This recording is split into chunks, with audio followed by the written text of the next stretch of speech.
ازيكم؟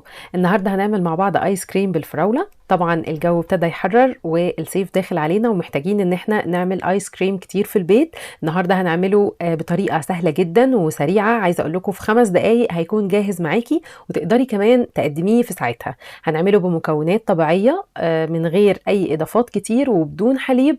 هيطلع معاكم احلى من اشهر المحلات.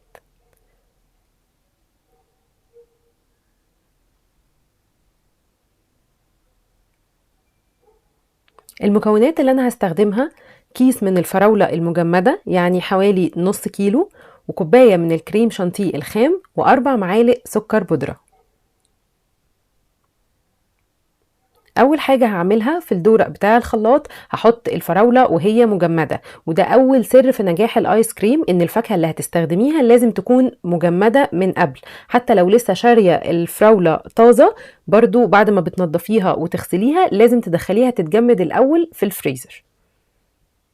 حطيتها طبعا في الدورق بتاع الخلاط وهضربها بدون اضافة مية نهائي، لان انا عايزة الفراولة تكون مركزة. اهو زي ما انتم شايفين قوامها تقيل ولونها مظبوط. طبعا بعد ما ضربتها هفضيها في الكوب اللي انا هستخدمه في معايرة الكريمة. هو الكوب اللي هستخدمه في معايرة الفراولة. دي اهم نقطة، سواء كبير سواء صغير، اهم حاجة ان الاتنين يكونوا قد بعض زي ما انا بوريكم اهو دلوقتي. معايا كوب من الكريم شانتيه الخام قده الفراولة اللي انا هستخدمها.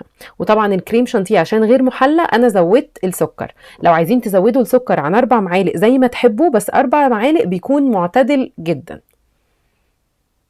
طبعا انا حطيته في بولة وحطيت عليه الفراولة وضربته مع الفراولة بالمضرب الكهربائي.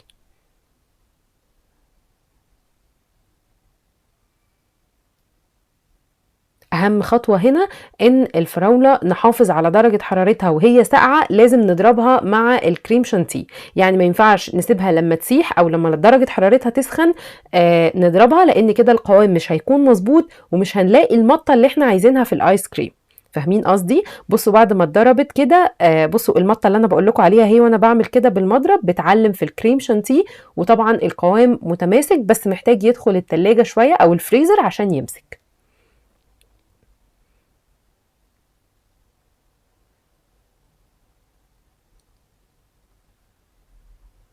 بصوا القوام بتاعه حلو ازاي، ولا ضفنا اي مكونات غريبة ولا حليب ولا اي حاجة صناعية. طبعا هو انا هسيبه كده زي ما هو بالفايدة بتاعته، لانه طبعا فيه فراولة طبيعية مع الكريمة. طبعا لو هتستخدمي اي نوع فاكهة تاني، سواء مانجا سواء موز سواء اي نوع فاكهة تاني، لازم برضو يكون مجمد. تمام، دي نقطة مهمة جدا. في المرحلة دي تقدري تقدميه في أطباق أو في كوبايات زي ما يعجبك. حتى لو هتحطيه في علب وتغرفي منه براحتك، ولكن أنا هقدمه زي ما المحلات بتقدمه. جبت كيس حلواني وحطيت فيه القمع بتاع البيتي فور أو بلح الشام، تمام، عشان يدينا يعني شكل حلو. ومليته بالايس كريم وهو لسه مش متماسك قوي، وهبتدي اغرفه في البولات اللي عندي.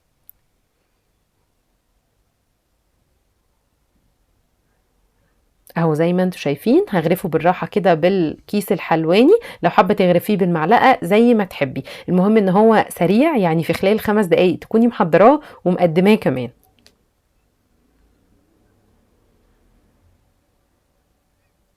طبعا قبل ما بتغرفيه، لو حابه تقوي اللون الاحمر بتاع الفراوله، لو حابه تضيفي لون صناعي تقدري تضيفي، ولكن انا حسيت ان اللون الروز بتاعه ده شكله حلو وشيك فسبته كده زي ما هو. تقدري بقى تقطعي عليه قطع فراوله، تقدري تحطي عليه صوص فراوله، ممكن تحطي عليه سبرينكلز عشان الولاد يحبوه. المهم انك انت هتقدمي لهم حاجه طبيعيه وحلوه ومعموله في البيت. يا رب يكون الفيديو عجبكم. ما تنسوش تعملوا لي لايك وشير وسبسكرايب وتسيبوا لي تعليق حلو منكم.